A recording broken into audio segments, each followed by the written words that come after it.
Let us start.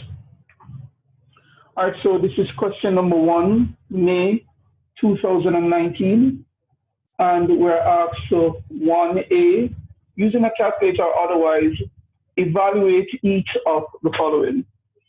All right, so let's evaluate. This is 2 1/4 minus 1 3/5 divided by 3. So I would write this like this: 2 1/4 minus 1 3/5. This is the numerator. Divide by 3, which is the denominator. Next, I would convert all mixed numbers to improper fractions. 4 2s 8 and 1 9. So this is 9/4 minus 5 1s 5 and 3 8.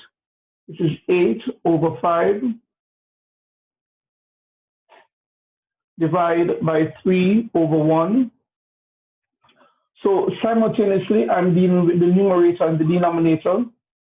Next, if you're adding or subtracting fractions and the denominators are different, you must find the LCM, and the LCM is 20. 4 into 20 goes 5 times. 5 times 9 is 45. Minus 5 into 20 is 4. 4 times 8 is 32. So this is still the numerator. Divide by 3, which is the denominator. So when I subtract, I'm going to get what? What is that? 13. 13 over 20 multiplied by 1/3. All right. So dividing by 3 is the same as saying multiplying by 1/3. I don't think anything can cancel. So if nothing can cancel, you're going to multiply numerator by numerator. So 13 times 1 is 13. And denominator times denominator, 20 times 3 is 60.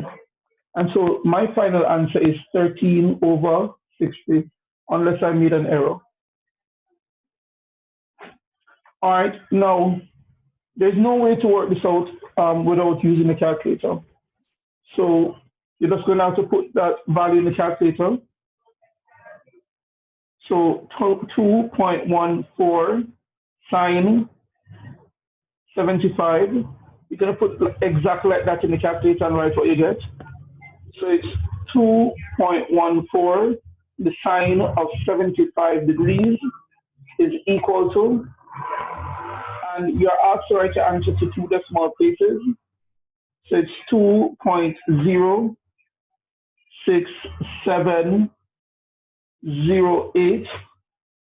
Now to 2 decimal places, it would be 2.07 to 2 dp. To 2 dp. And so whenever you write a number to 2 decimal places, you must look at the third decimal place, which is what? 7. If the number you're looking at is 5 or more, you're going to add 1 to the digit before it. If it's 4 or less, you would drop it. Now, since the digit you are looking at is 7, you would add 1 to the 6, making it 7. So the answer is 2.07 to 2 decimal places. Moving on. It says Irma's take-home pay is $4,320 per fortnight, which means every 2 weeks. Each fortnight, Irma's pay is allocated according to the following table. So Irma spends X dollars on rent, $629 on food, 3X dollars on other living expenses. $1,750 is what she saves every fortnight. Then this is now, what is Irma's annual take-home pay, assuming she works 52 weeks in any given year? what is her annual take-home pay? So let's start from the top. So Irma's take-home pay is $4,320 per fortnight. So once her annual take-home pay, so let's it is going to be her annual take-home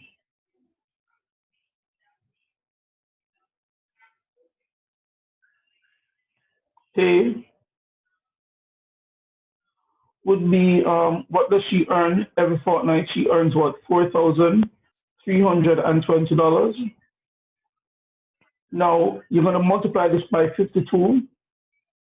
There are 52 weeks in a year and divide it by 2. All right. So there are 26 fortnights in 1 year. So she gets if I wanted to, I could have divided the 4,320 by 2 to determine what she gets paid per week and then multiply it by 52. Or I could divide the 52 by 2 to determine the number of fortnights per year and then multiply it by 4,320. So that is what I decided to do. So there are 26 fortnights in a year, and she gets 4,320 per fortnight, multiplied by 26. And so Irma's annual take-home pay is $112,320. All right, let's continue.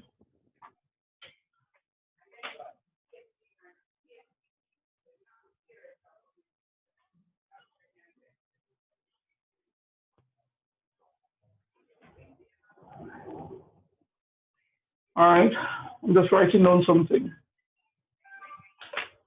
All right, so let's see what happens next now. So next we're asked to determine the amount of money that Irma allocates to rent each month.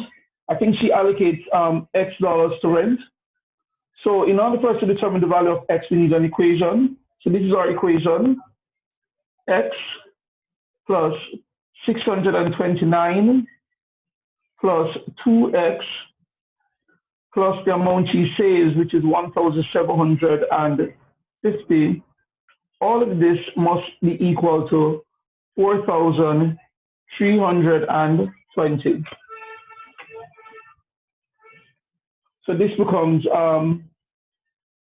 629 plus 1,750.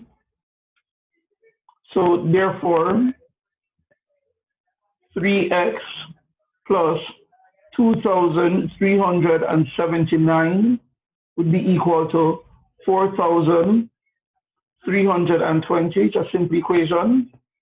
Therefore, 3x would be equal to 4,320 minus 2,379. Therefore, 3x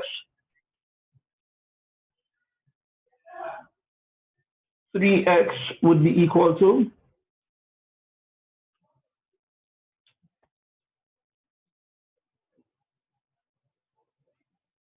all right, this says 1,944.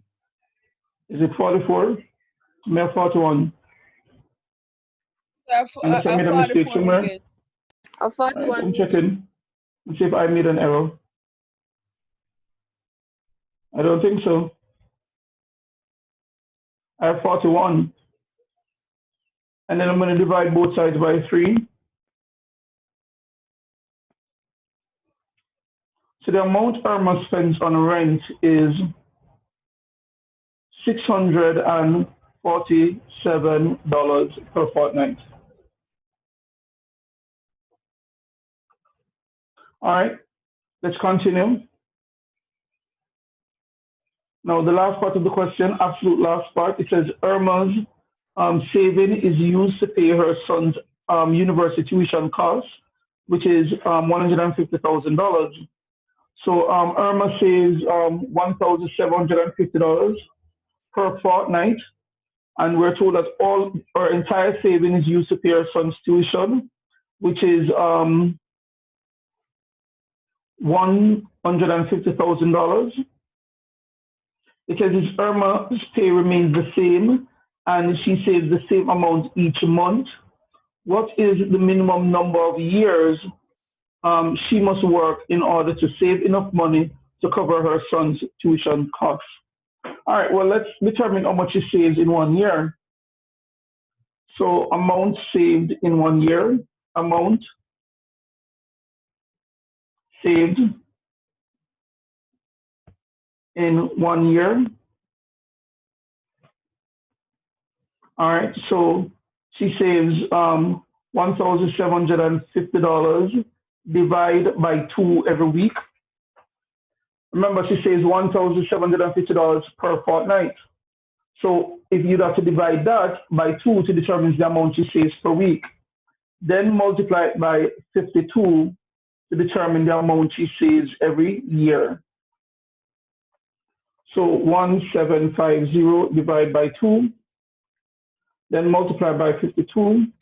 In 1 year, Irma saves $45,500. All right, now number of years she must save would be the total amount she has to pay, which is $150,000, divided by the amount she saves in 1 year, which is $45,500. All right. So our answer is 1500 divided by 455. Irma has to save, it says, the minimum number of years. So Irma has to save what? This says 3.3 years.